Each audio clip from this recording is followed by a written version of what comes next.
और भाई कैसे हैं आप सभी? आशा करते हैं कि आप सब बढ़िया होंगे। और एक बार सभी को राधे राधे। देखिए हम लोग आप लोग के सामने वीवीआई ऑब्जेक्टिव जो इंग्लिश के पोइट्री सेक्शन का अभी हमारे पास जो चैप्टर है हमारा sweetest love I do not go, English का पोइट्री का first chapter sweetest love I do not गो का वीवीआई ऑब्जेक्टिव लेकर के आपके पास आए हैं हम कि आपके एग्जाम में ये जो ऑब्जेक्टिव आप पढ़िएगा इससे तो क्या होगा, आपको एक तो क्विक रिवीजन हो जाएगा पूरा चैप्टर का और सारे ऑब्जेक्टिव क्वेश्चंस के माध्यम से पूरा चैप्टर रिवीजन और आपको समझ में आ जाएगा कि चैप्टर क्या था और क्या नहीं था। ठीक है, और आपको एग्जाम में इससे बहुत ज्यादा बेनिफिट होगा। ठीक है, तो हम लोग बिना टाइम खराब किए चलते हैं अपना क्वेश्चंस पे। ठीक है ना, क्वेश्चंस की जो श्रृंखला है हमारी, क्वेश्चन है बाबू पहला कि डॉनी डॉनी मतलब जॉन डन है इसके लेखक, sweetest love I do not go के जो लेखक है वो कौन है? John Donne. कह रहे हैं कि Donne present himself in sweetest love I do not go in, मतलब डॉनी ने अपने आप को sweetest love I do not go में कैसे प्रस्तुत किया है। हाँ, तो कह रहा है कि ऑप्शन है पहला the first person singular number, दूसरा है the first person plural number, the third person singular number, none of this. तो इसका आंसर आपका होगा the first person singular number. मतलब जॉन डन ने अपने आप को जो sweetest love I do not go में अपने आप को दिखाया, वो कैसे फर्स्ट पर्सन में खुद से ही बात कर रहे हैं अपनी प्रेमिका से और सिंगुलर नंबर में है। ठीक है मेरे भाई, ओके। चलिए अगला क्वेश्चन देखते हैं हम इसको। ठीक है, अगला क्वेश्चन देखते हैं हम लोग। अगला क्वेश्चन है हमारा sweetest love I do not go is, मतलब इसके कहने का मतलब क्या है मेरे बाबू कि sweetest love I do not go is, sweetest love I do not go क्या है? कह रहा है ए डिडेक्टिक पोयम, ए एलेगोरिकल पोयम, ए लव पोयम। तो sweetest love I do not गो नाम से आपको पता चल रहा होगा, sweetest love I do not गो ये जो है sweetest love I do not गो ये लव पोयम है। क्या हो रहा है ना, इसमें ये अपनी प्रेमिका से बात कर रहे हैं कि मैं जा रहा हूं कहीं पे, आप ज्यादा दुखी ना हो, मैं बहुत जल्दी जाऊंगा और सूर्य से भी रफ्तार गति से आऊंगा, क्योंकि सूर्य के पास तो ना सेंस है ना डिजायर है ना ना उसके पास कोई छोटा रास्ता है। मैं मेरे पास तो सेंस भी है, डिजायर भी है। डिजायर क्या है? मुझे आपसे मिलने की इच्छा है और मैं तुरंत जाऊंगा और तुरंत आऊंगा। आप मतलब मेरी प्रिय प्रेमिका आप ज्यादा भी उदास ना हो। ठीक है मेरे बाबू, तो ये sweetest love I do not गो कैसी पोयम है? लव पोयम है। कैसी पोयम है? Love poem. ठीक है, ओके। जैसे अगला आते हैं हम लोग,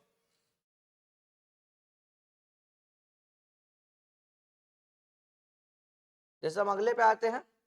अगला क्वेश्चन क्या है हमारा? अगला क्वेश्चन है कि डॉन नी is well known for his, मतलब जॉन डॉन जो थे कौन?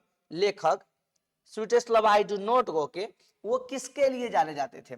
किसके लिए मतलब उनकी वो जो उनके कविताएं लिखते थे, कैसी कविताएं लिखते थे ना, तो ये जाने जाते थे किसके लिए? सॉन्ग्स एंड सोनेट्स के लिए। सोनेट्स क्या होता है सर? जो देखो जो 14 लाइन की पंक्ति होती है ना उनको सोनेट्स कहा जाता है। क्या कहा जाता है बाबू? 14 लाइन की जो कविताएं होती है, 14 लाइन की जो कविताएं होती है उनको सोनेट्स कहा जाता है। ठीक है, और सॉन्ग्स एंड सोनेट्स के लिए जाने जाते थे। 8 लाइन की कविताओं को ऑक्टेव कहा जाता है। क्या कहा जाता है? ऑक्टेव। और 6 लाइन की कविताओं को सेक्सटेट कहा जाता है। सटायर्स के लिए भी जाने जाते थे, सरमन्स के लिए भी जाने जाते थे, लोकगीत, शोक गीत, इन सब के लिए भी। मतलब इसका आपका आंसर हो जाएगा ऑल ऑफ दीज। मतलब आपसे क्वेश्चन पूछेगा एग्जाम में किसके लिए? Donne is well known for his songs and sonnets, satires, sermons and D all of these, मतलब इन सब के लिए जाने जाते थे कौन? John Donne. ठीक है, अब आते हैं हम लोग किस पे? तीसरे क्वेश्चन पे आते हैं, सॉरी तीसरा नहीं, चौथे क्वेश्चन पे। कह रहा कि in the poem, in the poem किसमें?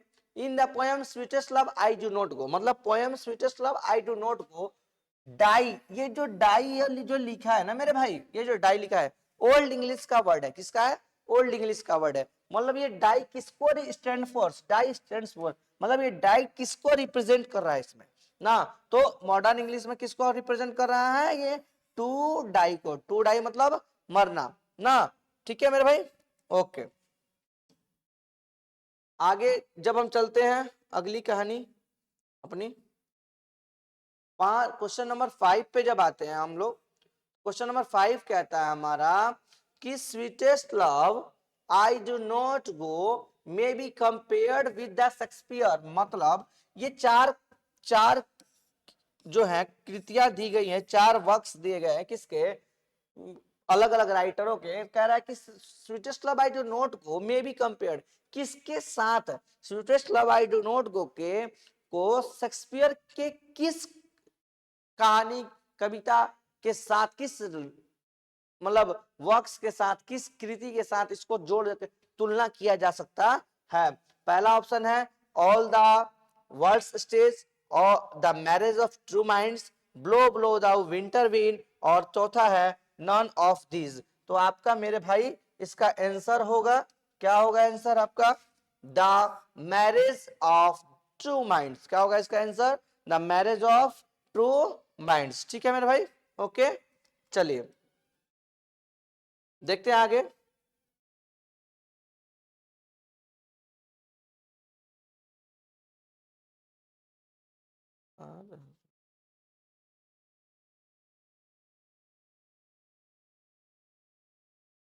कह रहा है 6 question, who has compose the poem sweetest love I do not go.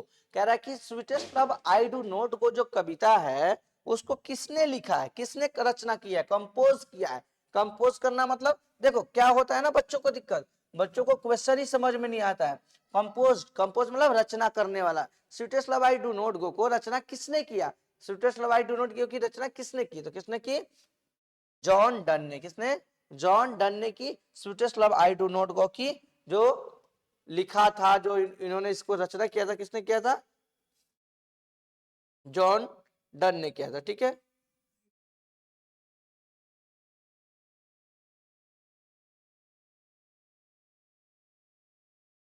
Seven question है, John done was the pioneer. Pioneer का मतलब जो होता है ना मेरे बाबू, पायोनियर का मतलब होता है प्रणेता। पायोनियर का मतलब क्या होता है, प्रणेता। जॉन डन किसके प्रणेता थे, John Donne was the pioneer of Elizabethan poetry, metaphysical poetry, restoration poetry, या नियो क्लासिकल पोइट्री। तो जो जॉन डन थे वो पायोनियर थे किसके, मेटाफिजिकल पोइट्री के। मेटाफिजिकल पोइट्री मतलब होता है आध्यात्मिक कविताओं के, किसके, आध्यात्मिक कविताओं के। क्वेश्चन बहुत वीवीआई क्वेश्चन है कि John done was the pioneer of metaphysical poetry, किसके, मेटाफिजिकल पोइट्री के। ठीक है मेरे भाई, ओके।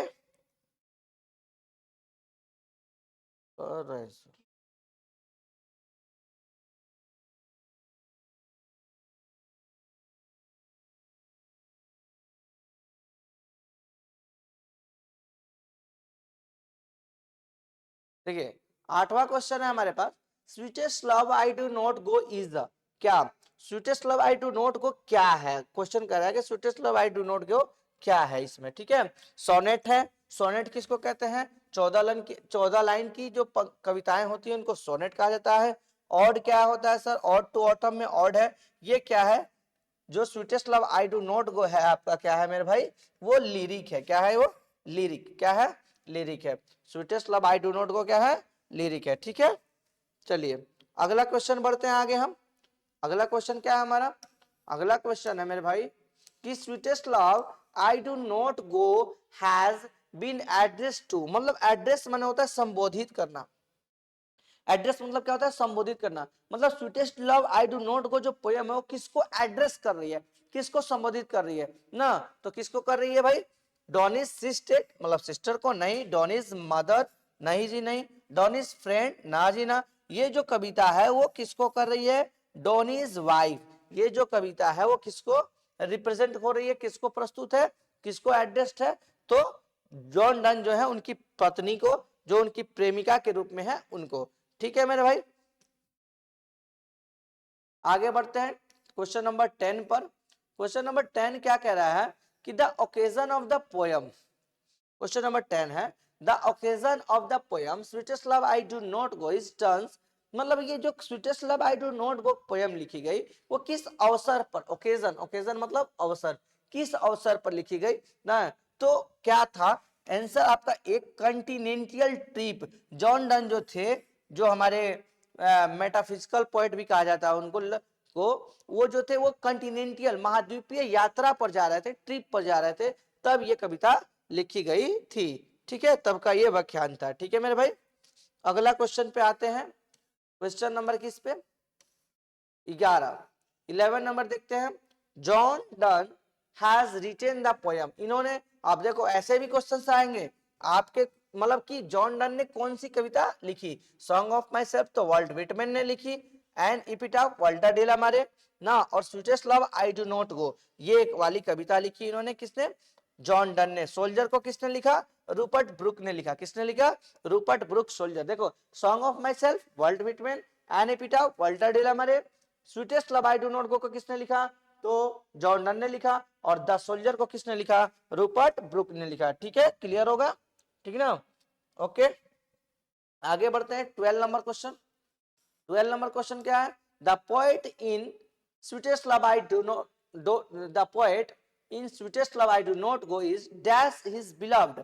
कह रहा है कि जो कवि है sweetest love I do not go के, वो अपनी प्रेमिका से क्या मतलब थक गए हैं, टायर्ड है, नहीं जी ना, एंग्री है, क्रोधित है ना, एंग्री भी नहीं है, किससे, हैप्पी भी नहीं है, सैड फॉर, किस बात के लिए सैड है भाई, इस बात के लिए सैड है, वो कह रहे कि देखो तुम उदास मत हो, मैं तुरंत जाऊंगा और तुरंत वापस आ जाऊंगा, तुम अगर उदास हो जाओगे तो फिर काम गड़बड़ हो जाएगी। ठीक है ना भाई, ठीक, मिलते हैं अगले क्वेश्चन पे 13। John Donne is going to dash leaving his wife behind, कि यहाँ पे कहा जा रहे हैं, कौन सी किस जगह की यात्रा पे जा रहे हैं, तो ये जो जॉन डन है वो जर्मनी की यात्रा पे जा रहे हैं। कहाँ जा रहे हैं भाई, जर्मनी की यात्रा पे, कहाँ पे, जर्मनी की यात्रा पे। ठीक है, ओके, मिलते हैं आगे 14 नंबर क्वेश्चन।